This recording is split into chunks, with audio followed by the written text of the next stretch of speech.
पंजाब विच मंडरा सकता है बिजली का भारी संकट। गोइंदवाल साहिब प्लांट के खत्म होया कोला। तलवंडी साबो प्लांट में सिर्फ 4 दिनों का स्टॉक बाकी।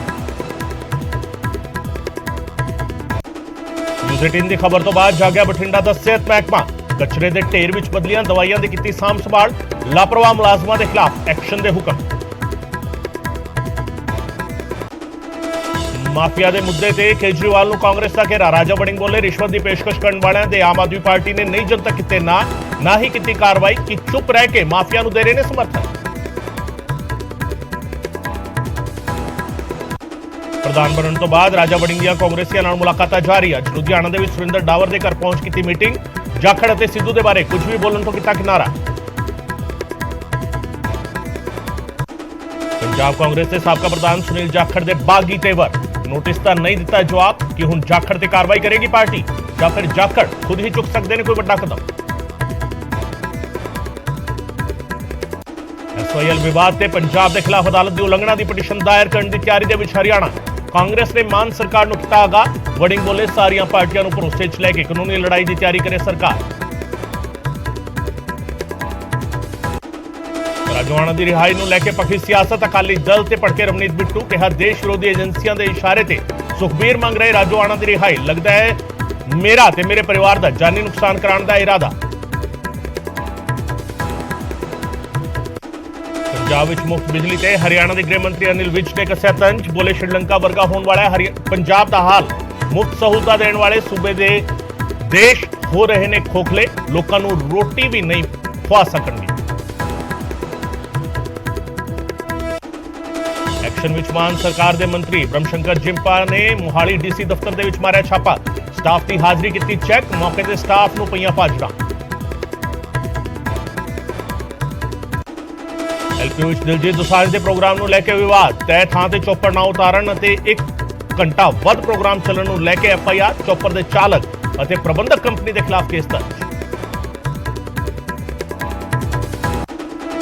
तेग बहादुर जी के 400 साला प्रकाश पुरब के मौके परसों लाल किले तो देश को संबोधन करेंगे PM। यादगारी सिक्का ते डाक टिकट भी करेंगे जारी।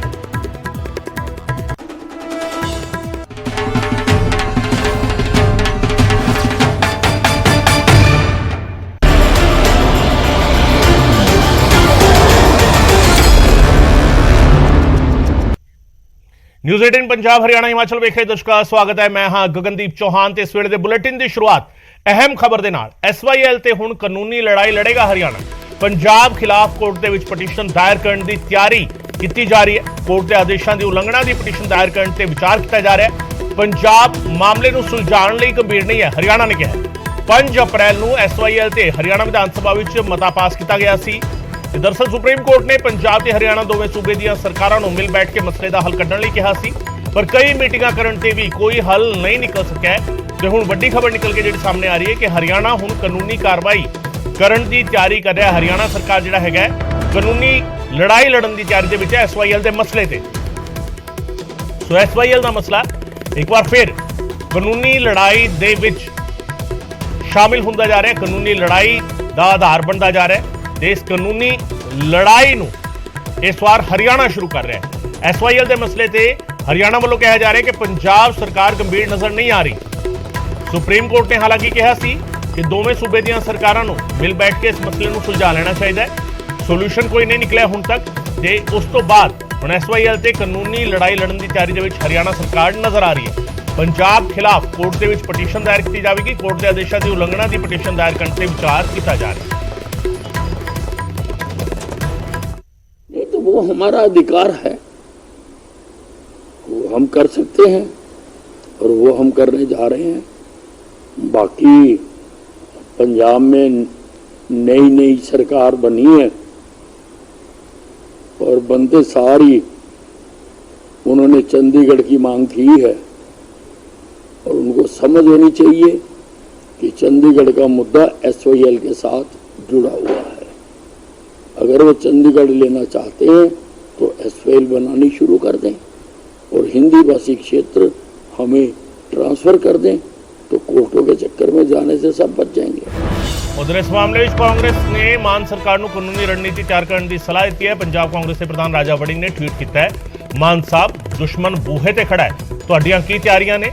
ਸਾਰੀਆਂ ਪਾਰਟੀਆਂ ਨੂੰ ਆਪਣੇ ਭਰੋਸੇ 'ਚ ਲੈ ਕੇ ਕਾਨੂੰਨੀ ਲੜਾਈ ਦੀ ਤਿਆਰੀ ਕਰੋ। ਸੋ ਕਾਂਗਰਸ ਦੇ ਪ੍ਰਧਾਨ, ਪੰਜਾਬ ਕਾਂਗਰਸ ਦੇ ਪ੍ਰਧਾਨ ਅਮਰਿੰਦਰ ਸਿੰਘ ਰਾਜਾ ਵੜਿੰਗ ਨੇ ਇਹ ਟਵੀਟ ਕੀਤਾ ਹੈ ਤੇ ਟਵੀਟ ਕਰਕੇ ਸਰਕਾਰ ਨੂੰ ਇਹ ਕਿਹਾ ਹੈ ਕਿ ਦੁਸ਼ਮਣ ਬੂਹੇ ਤੇ ਖੜਾ ਹੈ, ਤੁਹਾਡੀ ਤਿਆਰੀ ਕੀ ਹੈ, ਤੁਸੀਂ ਇਸ ਤਿਆਰੀ ਦੇ ਲਈ ਜਿਹੜਾ ਹੈਗਾ ਨੈਕਸਟ ਸਟੈਪ ਚੁੱਕੋ, ਕਾਨੂੰਨੀ ਲੜਾਈ ਦੀ ਜਿਹੜਾ ਹੈਗਾ ਤਿਆਰੀ ਕਰੋ। ਹਰਿਆਣਾ ਦੇ ਗ੍ਰਹਿ ਮੰਤਰੀ ਅਨਿਲ ਵਿਜ ਦਾ ਬਿਆਨ ਆਇਆ, ਉਸ ਤੋਂ ਬਾਅਦ ਰਾਜਾ ਵੜਿੰਗ ਦਾ ਟਵੀਟ ਤੇ ਸਾਡੇ ਨਾਲ ਮਲਵਿੰਦਰ ਕੰਗ ਸਾਹਿਬ ਜੁੜ ਰਹੇ ਨੇ, ਆਮ ਆਦਮੀ ਪਾਰਟੀ ਦੇ ਆਗੂ। ਕੰਗ ਸਾਹਿਬ ਬਹੁਤ ਬਹੁਤ ਸਵਾਗਤ ਹੈ। ਹਰਿਆਣਾ ਸਰਕਾਰ ਕਹਿ ਰਹੀ ਹੈ ਕਿ ਕਾਨੂੰਨੀ ਲੜਾਈ ਦੀ ਅਸੀਂ ਤਿਆਰੀ ਕਰ ਰਹੇ ਹਾਂ। ਅਨਿਲ ਵਿਜ ਕਹਿ ਰਹੇ ਨੇ ਕਿ ਜੇਕਰ ਚੰਡੀਗੜ੍ਹ ਚਾਹੀਦਾ ਹੈ, ਜਿਸ ਤਰੀਕੇ ਪੰਜਾਬ ਸਰਕਾਰ ਡਿਮਾਂਡ ਕਰਦੀ ਹੈ, ਤਾਂ SYL ਤਿਆਰ ਕਰਨੀ ਸ਼ੁਰੂ ਕਰੋ। ਆਮ ਆਦਮੀ ਪਾਰਟੀ ਦੀ ਸਰਕਾਰ ਦਾ ਕੀ ਸਟੈਂਡ ਰਹੇਗਾ ਆਉਣ ਵਾਲੇ ਦਿਨਾਂ ਵਿੱਚ? ਦੇਖੋ, ਜਿੱਥੋਂ ਤੱਕ ਗੱਲ ਹੈਗੀ ਆ ਪਾਣੀ ਦੀ, ਜੀ ਪਾਣੀ ਤੇ ਪੰਜਾਬ ਕੋ ਇੱਕ ਬੂੰਦ ਵੀ ਨਹੀਂ ਹੈ ਦੇਣ ਲਈ, ਔਰ ਪੰਜਾਬ ਦਾ ਹਜ਼ਾਰਾਂ ਏਕੜ ਜਿਹੜਾ ਰਕਬਾ ਹਰ ਸਾਲ ਸੁੱਕੇ ਦੀ ਮਾਰ ਹੇਠਾਂ ਆਉਂਦਾ। ਇੱਕ ਗੱਲ। ਜੀ ਦੂਜੀ ਗੱਲ, ਭਾਜਪਾ ਹੁਣ ਜਦੋਂ ਹਰਿਆਣੇ 'ਚ ਪੂਰੀ ਤਰ੍ਹਾਂ ਫੇਲ ਹੋ ਗਈ ਆ ਤੇ ਇਹ ਵੀ ਉਸੇ ਰਾਹ ਤੇ ਚੱਲ ਪਈ ਆ ਜਿਹੜੇ ਰਸਤੇ ਤੇ ਪਹਿਲਾਂ ਕਾਂਗਰਸ ਚੱਲਦੀ ਰਹੀ ਆ, ਵੀ ਗੜੇ ਮੁਰਦੇ ਉਖਾੜ ਦੋ ਤੇ ਲੋਕਾਂ 'ਚ ਦਵੇਸ਼, ਲੋਕਾਂ 'ਚ ਲੜਾਈ ਪਵਾ ਦੋ। ਲੇਕਿਨ ਇਹਨਾਂ ਦੇ ਮਨਸੂਬੇ ਹੁਣ ਕਾਮਯਾਬ ਹੋਣੇ ਨਹੀਂ ਆ। ਜਿਹੜੇ ਰਾਜਾ ਵੜਿੰਗ ਜੀ ਕਹਿ ਰਹੇ ਆ ਵੀ ਤੁਸੀਂ ਹੁਣ ਬੂਹੇ ਤੇ ਦੁਸ਼ਮਣ ਖੜਾ ਜੀ ਫਲਾਨਾ, ਪਹਿਲੀ ਗੱਲ ਤੇ ਭਾਜਪਾ ਨਾਲ ਤੇ ਸਾਡਾ ਰਾਜਨੀਤਿਕ ਟਕਰਾਵ ਹੈ, ਇਸ 'ਚ ਕੋਈ ਦੋ ਰਾਏ ਨਹੀਂ, ਵਿਰੋਧੀ ਹੈ, ਲੇਕਿਨ ਹਰਿਆਣੇ ਦੇ ਲੋਕ ਸਾਡੇ ਭਰਾ ਆ। ਪੰਜਾਬ ਔਰ ਹਰਿਆਣੇ ਦੇ ਭਾਈਚਾਰੇ ਨੂੰ ਕੋਈ ਖਰਾਬ ਨਹੀਂ ਕਰ ਸਕਦਾ। ਤੇ ਰਾਜਾ ਵੜਿੰਗ ਜੀ ਨੂੰ ਮੈਂ ਪੁੱਛਣਾ ਚਾਹੁੰਦਾ ਹਾਂ, ਇਹ ਜਿਹੜੇ ਪਵਾੜੇ ਪਵਾਏ ਤੇ ਉਹਨਾਂ ਨੇ ਪਾਏ ਆ ਇੰਦਰਾ ਗਾਂਧੀ ਜੀ ਨੇ, ਜਿਨ੍ਹਾਂ ਦੀ ਟੀ-ਸ਼ਰਟ ਪਾ ਕੇ ਰਾਜਾ ਵੜਿੰਗ ਜੀ ਕਹਿੰਦੇ ਸੀ ਇੰਦਰਾ ਮੇਰੀ ਮਾਂ ਹੈ। ਉਹੀ ਪਵਾੜੇ, ਉਹੀ ਕੰਡੇ ਬੀਜੇ ਆ ਜਿਹੜੇ ਪੰਜਾਬ ਨੂੰ ਭੁਗਤਣੇ ਪੈ ਰਹੇ ਆ ਕਾਂਗਰਸ ਦੇ ਪਿੱਛੇ। ਲੇਕਿਨ ਜਿੱਥੋਂ ਤੱਕ ਸੰਜੀਦਗੀ ਆਪਾਂ ਗੱਲ ਕਰੀਏ, ਸੰਜੀਦਾ ਹੋ ਕੇ, ਗੰਭੀਰ ਹੋ ਕੇ ਇਸ ਮੁੱਦੇ ਤੇ ਪਾਣੀ ਤੇ ਅੱਜ ਇੱਕ ਬੂੰਦ ਵੀ ਨਹੀਂ ਹੈ ਪਾਣੀ ਪੰਜਾਬ ਕੋਲ। ਦੂਸਰੀ ਗੱਲ, ਚਾਹੀਦਾ ਇਹ ਆ ਬੀਜੇਪੀ ਸਰਕਾਰ ਵਾਕਈ ਅਗਰ ਹਰਿਆਣੇ ਦੇ ਲੋਕਾਂ ਵਾਸਤੇ ਪਾਣੀ ਦਾ ਪ੍ਰਬੰਧ ਕਰਨਾ ਚਾਹੁੰਦੀ ਹੈ ਤਾਂ ਉਹਨਾਂ ਨੂੰ ਸੈਂਟਰ ਨੂੰ ਕਹਿ ਕੇ ਜਿਹੜਾ ਯਮੁਨਾ ਔਰ ਸਰਸਵਤੀ ਵਾਲਾ ਲਿੰਕ ਹੈ ਉਹਦੇ 'ਚ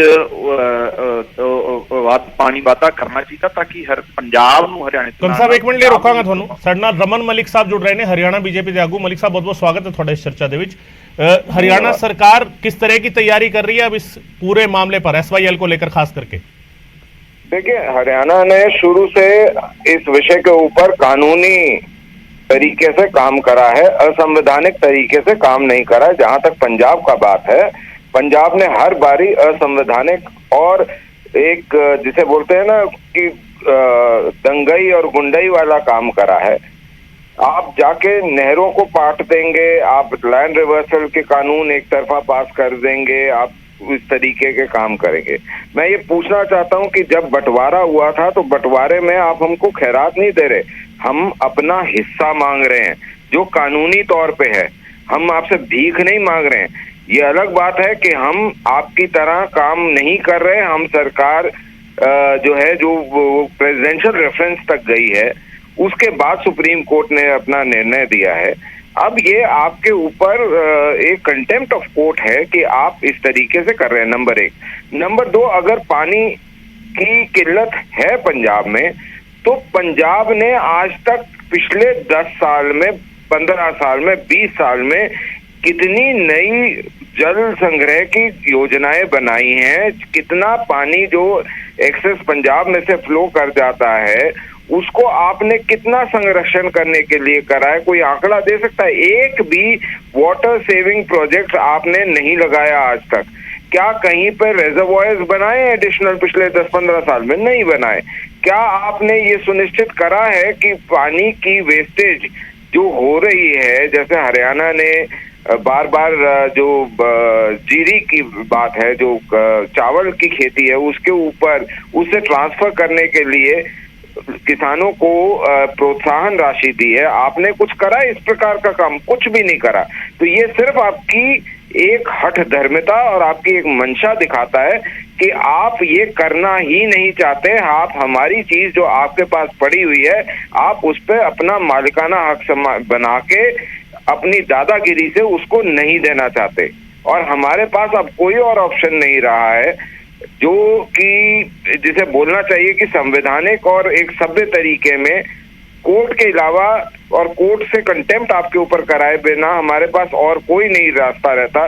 अगर ऐसा हुआ कि उसके बाद भी आप नहीं करते और लोगों के अंदर इस चीज का रोष पैदा हो जाता है, क्योंकि दक्षिण हरियाणा, राजस्थान, ये ऐसे जगह हैं जो पानी के लिए बहुत तरसे हुए हैं, और कोई जन आंदोलन हो जाता है तो फिर परिस्थितियां खराब हो जाएंगी। ਮਲਵਿੰਦਰ ਕੰਗ ਸਾਹਿਬ, ਦੇਖੋ ਜਿੱਥੋਂ ਤੱਕ ਗੱਲ ਹੈ ਦੰਗਾ ਫਸਾਦ, ਗੁੰਡਾਗਰਦੀ ਕਰਨ ਦੀ, ਲੋਕਾਂ ਨੂੰ ਲੁੱਟਣ ਦੀ, ਇਹ ਕਲਚਰ ਭਾਜਪਾ ਦਾ। ਔਰ ਪਿਛਲੇ ਦਿਨਾਂ 'ਚ ਦੇਖਿਆ ਸੀ अरविंद केजरीवाल जी के घर के बाहर इन्होंने गुंडागर्दी की, इन्होंने गुंडे के बाद उन्होंने बीजेपी सम्मान करती है। जो पत्थर फेंकते हैं दूसरों के दफ्तर पे, वो गुंडागर्दी नहीं होती। फिर सत्येंद्र जैन जी ने गड्डी तोड़फोड़ की। आपके पंजाब के प्रभारी पत्थर फेंक रहे थे ईंटें रोड़े बीजेपी के ऑफिस में। ਜਿਹੜੀ बीजेपी फोटो भेजो भी हरियाणा और पंजाब के लोगों को लड़ाया जाए, और इन्हों की क्योंकि फेलर है हरियाणे च, बुरी तरह सरकार फेल हो गई। खट्टर साहब को कोई मुंह नहीं ला रहा, इन्हों 1.5 साल तक किसानों ने कोई रैली नहीं करन दी। इस करके गड़े मुर्दे खाना चाहते हैं, द्वेष पैदा करना चाहते हैं। ये बीजेपी की शुरू तो ही राजनीति है। हरियाणा और पंजाब के भाईचारे नूं इन्हां दीयां शरारतां नाल कोई फर्क नहीं पैना। जिस तक गल है पानी की, पानी अगर पंजाब को होगा तो पंजाब वाले ने पहले ही कहा असीं ते नक्का वड्ड के अपने भरावां नूं पानी लवावांगे, जे होगा तो कोई गल ही नहीं। तो ये बीजेपी की सानू लोड़ नहीं है गंदी राजनीति दी ते बीजेपी मेरा जवाब आप नहीं दे रहे, इस करके ये गुंडागर्दी वाला कल्चर इनसे जवाब मांगिए कि पिछले 10 साल में पंजाब ने वाटर कंजर्वेशन पे क्या काम करा। कल्चर रहा है। और ਮਲਵਿੰਦਰ ਕੰਗ ਸਾਹਿਬ, ਮਲਵਿੰਦਰ ਕੰਗ ਸਾਹਿਬ ਇੱਕ ਸਵਾਲ ਜਿਹੜਾ ਵਿੱਚੇ ਉਠਾਇਆ ਉਹਨਾਂ ਨੇ, ਉਹ ਸਵਾਲ ਕਿਤਨਾ ਕਿਤੇ ਬਣਦਾ ਵੀ ਹੈ ਕਿ ਪਿਛਲੀਆਂ ਸਰਕਾਰਾਂ ਜਿਹੜੀਆਂ ਪੰਜਾਬ ਵਿੱਚ ਹੁਣ ਤੱਕ ਰਹੀਆਂ ਨੇ, ਉਹਨਾਂ ਨੇ ਪਾਣੀ ਨੂੰ ਸੇਵ ਕਰਨ ਦੇ ਲਈ, ਰਿਜ਼ਰਵਾਇਰ ਬਣਾਉਣ ਦੇ ਲਈ ਜਾਂ ਇਸ ਤਰੀਕੇ ਦੀ ਕੋਈ ਸਕੀਮ ਚਲਾਉਣ ਦੇ ਲਈ ਜਿਸ ਦੇ ਨਾਲ ਪਾਣੀ ਨੂੰ ਜਿਹੜਾ ਹੈਗਾ ਸੁਰੱਖਿਅਤ ਰੱਖਿਆ ਜਾ ਸਕੇ, ਇਸ ਤਰੀਕੇ ਵੱਲ ਕੋਈ ਕਦਮ ਚੁੱਕੇ ਨੇ ਜਾਂ ਨਹੀਂ ਚੁੱਕੇ ਨੇ? ਗਗਨ ਜੀ, ਮੈਂ ਪਹਿਲੇ ਸੈਗਮੈਂਟ 'ਚ ਆਪਣੀ ਗੱਲ ਕੀਤੀ ਸੀ ਜਦੋਂ ਤੁਸੀਂ ਰਾਜਾ ਵੜਿੰਗ ਜੀ ਦਾ ਨਾਂ ਲਿਆ, ਤੇ ਮੈਂ ਕਿਹਾ ਰਾਜਾ ਵੜਿੰਗ ਜੀ ਦੀ ਜਿਹੜੀ ਪੇਰੈਂਟ ਪਾਰਟੀ ਆ, ਇੰਦਰਾ ਗਾਂਧੀ ਜੀ ਜਿਨ੍ਹਾਂ ਦੀ ਟੀ-ਸ਼ਰਟ ਉਹਨਾਂ ਨੇ ਮੇਰੀ ਮਾਂ ਇੰਦਰਾ ਗਾਂਧੀ ਵਾਲੀ ਪਾਉਂਦੇ ਰਹੇ ਆ, ਉਹਨਾਂ ਦੇ ਕੰਡੇ ਦੇ ਪਿੱਛੇ ਆ। ਔਰ ਉਹਨਾਂ ਨੇ ਸਿਰਫ ਰਾਜਨੀਤਿਕ ਮਕਸਦ ਹੱਲ ਕਰਨ ਲਈ ਇਹ ਪਵਾੜੇ ਪਵਾਏ ਆ, ਇਹਦੇ 'ਚ ਕੋਈ ਦੋ ਰਾਏ ਨਹੀਂ ਹੈ। ਇਹ ਕੋਈ ਔਰ ਇਹ ਮੁੱਦਿਆਂ ਨੂੰ ਉਦੋਂ ਚੱਕਦੇ ਜਦੋਂ ਇਹਨਾਂ ਨੇ ਲੋਕਾਂ ਨੂੰ ਲੜਾਉਣਾ ਹੁੰਦਾ ਹੈ।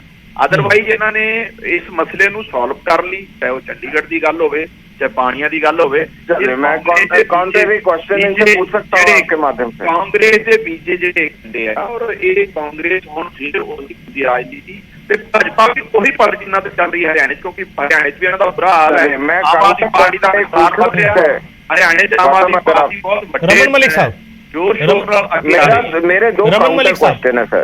रमन मलिक साहब, सवाल ये भी हैगा कि 2019 तो बाद 2022 ਦੇ ਵਿੱਚ ਆ ਕੇ ਇਹ ਮਸਲਾ ਕਿਸ ਤਰੀਕੇ ਇੱਕਦਮ ਕਾਨੂੰਨੀ ਲੜਾਈ ਬਣ ਜਾਂਦਾ ਹੈ, ਕਿਉਂਕਿ ਪਹਿਲਾਂ ਸਰਕਾਰ ਜਿਹੜੀ ਹੈਗੀ ਕਾਂਗਰਸ ਦੀ ਰਹੀ ਸੀਗੀ ਕਿ ਕਾਂਗਰਸ ਦੇ ਨਾਲ ਸਿੱਧੇ ਟਕਰਾਅ ਨੂੰ ਅਵॉइड कर। मैं बता देता हूँ।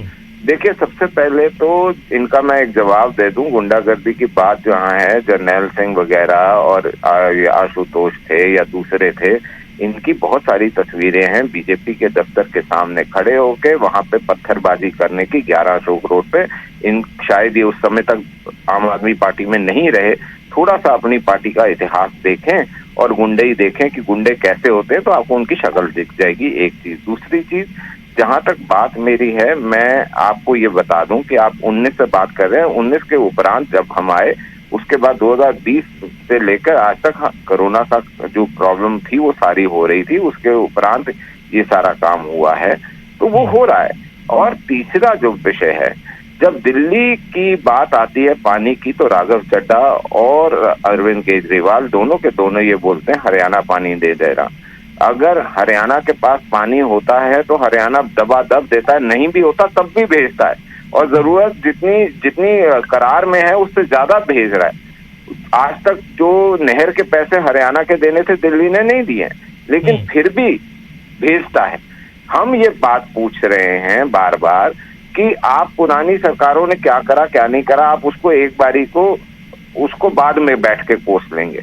आप ये बताइए कि आपको पंजाब में सरकार बनाने के बाद दिल्ली जो प्यासी है और हम सिर्फ एक चैनल है जिसके थ्रू पानी जाता है, मैं आपसे ये बात पूछता हूँ कि क्रॉप्स के ऊपर पानी वेस्ट ना हो, इसके लिए आपकी सरकार ने क्या नीति बना ली, या वाटर कंजर्वेशन के ऊपर आपने क्या सोचा? आपने ये क्या सोचा कैसे करेंगे कि दिल्ली का पानी दिल्ली को पूरा मिल जाए, हरियाणा का पानी हरियाणा को पूरा मिल जाए? या आपकी वो स्टैंड नहीं है कि आप किसी को भी पानी आगे नहीं देंगे? इस पे भी क्लैरिफिकेशन दीजिए, इस पे भी बात करिए कि जो इतनी बड़ा रकबा जिसमें चावल उगाया जाता है, जिसमें और चावल की खेती में सबसे ज्यादा पानी लगता है, तो मैं ये पूछना चाहूंगा कि आपने सॉइल वाटर को एनहांस करने के लिए, उसकी गुणवत्ता के लिए क्या करा और उसका लेवल ऊपर करने के लिए क्या करा? और ये जो पानी वेस्ट होता है, जो ये चावल उगता है उसकी वजह से, तो आपने उस क्रॉप रोटेशन के लिए, कन्वर्जन के लिए आपने उसमें क्या इंसेंटिव दे रहे हैं, क्या करा है, ये तो बताइए। ठीक है, ਮਲਵਿੰਦਰ ਕੰਗ ਸਾਹਿਬ। ਦੇਖੋ, ਜਿਸ ਦਿਨ ਤੋਂ ਕੇਜਰੀਵਾਲ ਜੀ ਦਾ ਮਾਡਲ ਆਫ ਗਵਰਨੈਂਸ ਜਿਹੜਾ ਜਿਹਦੇ ਚ ਲੋਕਾਂ ਦੀ ਬੇਸਿਕ ਸਿੱਖਿਆ, ਹੈਲਥ ਔਰ ਬੁਨਿਆਦੀ ਆਰਥਿਕ ਢਾਂਚਾ ਮਜ਼ਬੂਤ ਕਰਨ ਵਾਲੇ ਇੱਕ ਪੂਰੇ ਮੁਲਕ ਚ ਪਪੂਲਰ ਹੋ ਰਿਹਾ ਹੈ, ਔਰ ਪੰਜਾਬ ਤੋਂ ਬਾਅਦ ਹਰਿਆਣੇ ਚ ਵੀ ਸਾਡਾ ਵਿਸਤਾਰ ਲਗਾਤਾਰ ਬੜੀ ਤੇਜ਼ੀ ਨਾਲ ਹੋ ਰਿਹਾ ਹੈ। ਬੀਜੇਪੀ ਉਹ ਤੋਂ ਘਬਰਾਈ ਹੋਈ ਹੈ। ਇਸੇ ਕਰਕੇ ਹੀ ਗੁਜਰਾਤ ਦੀ ਗੱਲ ਕਰ ਲਓ, ਹਿਮਾਚਲ ਦੀ ਗੱਲ ਕਰ ਲਓ, ਇਹ ਨਵੇਂ ਜਿਹੜੇ ਵਿਵਾਦ ਕਰਨਾ ਚਾਹੁੰਦੇ ਆ, ਔਰ ਇਹਨਾਂ ਨੇ ਦੇਖਿਆ ਪਿਛਲੇ ਦਿਨਾਂ 'ਚ ਦਿੱਲੀ 'ਚ ਵੀ ਕਿਸ ਤਰੀਕੇ ਨਾਲ ਗੁੰਡਾਗਰਦੀ ਕੀਤੀ ਮੁੱਖ ਮੰਤਰੀ ਜੀ ਤੇ। ਸੋ ਗੱਲ ਇਹ ਹੈ ਕਿ ਗਵਰਨੈਂਸ ਮਾਡਲ ਸਾਨੂੰ ਇਹਨਾਂ ਤੋਂ ਸਿੱਖਣ ਦੀ ਲੋੜ ਨਹੀਂ, ਲੋਕਾਂ ਨੂੰ ਕਿਸ ਤਰੀਕੇ ਨਾਲ ਬੁਨਿਆਦੀ ਸਵਾਲ ਦਾ ਜਵਾਬ ਕਿਸ ਤਰ੍ਹਾਂ ਵਧੀਆ ਕਰਨਾ ਹੈ। ਕੇਜਰੀਵਾਲ ਜੀ ਦਾ ਮਾਡਲ ਆਫ ਗਵਰਨੈਂਸ ਹੈ। ਮਲਵਿੰਦਰ ਕੰਗ ਸਾਹਿਬ ਤੁਹਾਡਾ ਬਹੁਤ ਬਹੁਤ ਸ਼ੁਕਰੀਆ, ਅਰਮਨ ਮਲਿਕ ਸਾਹਿਬ ਤੁਹਾਡਾ ਬਹੁਤ ਬਹੁਤ ਸ਼ੁਕਰੀਆ ਇਸ ਪੂਰੀ ਗੱਲਬਾਤ ਦੇ ਲਈ। ਸਵਾਲ ਸਿੱਧਾ ਜਿਹਾ ਉੱਠ ਰਿਹਾ, ਬਹੁਤ ਸਿੱਧਾ ਸਵਾਲ ਹੈਗਾ। ਹਰਿਆਣਾ ਦੀ ਬੀਜੇਪੀ ਜਿਹੜੀ ਹੈਗੀ ਇਹ ਸਵਾਲ ਪੁੱਛ ਰਹੀ ਹੈ ਕਿ ਠੀਕ ਹੈ ਪਿਛਲੀਆਂ ਸਰਕਾਰਾਂ ਨੇ ਜੋ ਕੀਤਾ ਹੈ, ਪਰ ਨਵੀਂ ਸਰਕਾਰ ਜਿਹੜੀ ਬਣੀ ਹੈ ਉਹ ਹੁਣ ਆਉਣ ਵਾਲੇ ਦਿਨਾਂ ਦੇ ਵਿੱਚ ਕੀ ਕੋਈ ਕਦਮ ਇਸ ਤਰੀਕੇ ਦਾ ਚੁੱਕਣ ਵਾਲੀ ਹੈ? ਵਾਟਰ ਰਿਜ਼ਰਵੇਅਰ ਨੂੰ ਬਣਾਉਣ ਦੀ ਕੋਸ਼ਿਸ਼ ਕਰ ਰਹੀ ਹੈ, ਪਾਣੀ ਨੂੰ ਰਾਖਵਾ ਰੱਖਣ ਦੀ ਕੋਈ ਕੋਸ਼ਿਸ਼ ਕਰ ਰਹੀ ਹੈ ਕਿ ਅਜਿਹੇ ਕੋਈ ਕਦਮ ਚੁੱਕੇ ਜਾਣਗੇ ਪੰਜਾਬ ਦੇ ਵਿੱਚ? ਕੋਈ ਇਨਸੈਂਟਿਵ ਕਿਸਾਨਾਂ ਨੂੰ ਦਿੱਤਾ ਜਾਵੇਗਾ ਝੋਨੇ ਦੀ ਥਾਂ ਤੇ ਕੋਈ ਹੋਰ ਫਸਲ ਲਾਉਣ ਦੇ ਲਈ? ਇਹ ਆਪਣੇ ਆਪ ਵਿੱਚ ਸਵਾਲ ਜਿਹੜੇ ਹੈਗੇ ਚੈਲੰਜ ਵੀ ਹੈਗਾ ਕਿਤੇ ਨਾ ਕਿਤੇ ਮੌਜੂਦਾ ਸਰਕਾਰ ਦੇ।